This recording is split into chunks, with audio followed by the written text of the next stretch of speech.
ऐका ना, आज आपण महाराष्ट्रातलं प्रसिद्ध आणि घराघरात बनला जाणारं चण्याच्या डाळीपासून बेसन बघणार आहोत. त्यासाठी इथं चण्याची डाळ घेतलेली आहे. मिरची, आलं, लसूण, हिंग, हळद, जिरं, मीठ हे साहित्य आहे. तर आपण काय करायचं, चण्याची डाळ मी इथं रात्रभर भिजत ठेवली होती आणि ती नितळून घेतली. त्यात मिरच्या, लसूण, आलं थोडंसं आणि जिरं, हिंग, हळद, मीठ सर्व टाकून आपल्याला हे मिश्रण वाटून घ्यायचे. अशा पद्धतीने तुमच्याकडे जर भाजीला काही नसेल ना, तर हे चण्याच्या डाळीचं बेसन बेस्ट ऑप्शन आहे. बघा आता मीठ टाकून आपल्याला हे छानसर असं बारीक असं वाटून घ्यायचं आहे. आता इथं आपलं वाटून झालेलं आहे. आता आपण चाळणीला तेल लावून त्याच्यामध्ये हे उकडण्यासाठी ठेवायचं आहे. तुम्ही थापून ठेवा किंवा असे रोल करून ठेवा.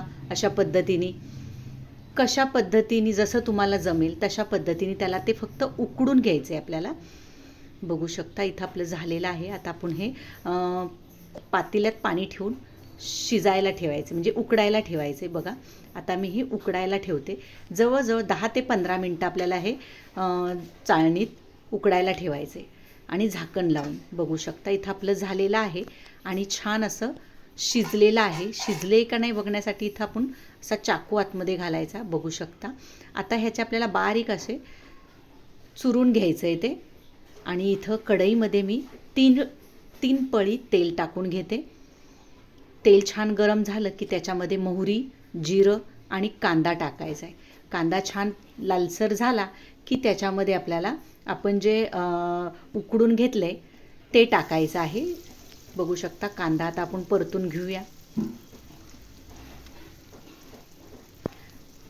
तसेच तुम्हाला अजून कसे व्हिडिओ बघायला आवडतील नक्की कमेंट करून सांगा आणि अशा पद्धतीने नक्की एकदा हे बेसन करून बघा, तुम्हाला खूप आवडेल. आता त्याच्यामध्ये हळद टाकूया आणि आपण जे बेसन बारीक करून घेतले, डाळ जी उकडलेली ती ह्याच्यामध्ये टाकून घेऊया आणि झणझणीत असं आपलं इथं सुक्क चण्याच्या डाळीपासून बेसन तयार झालेलं आहे.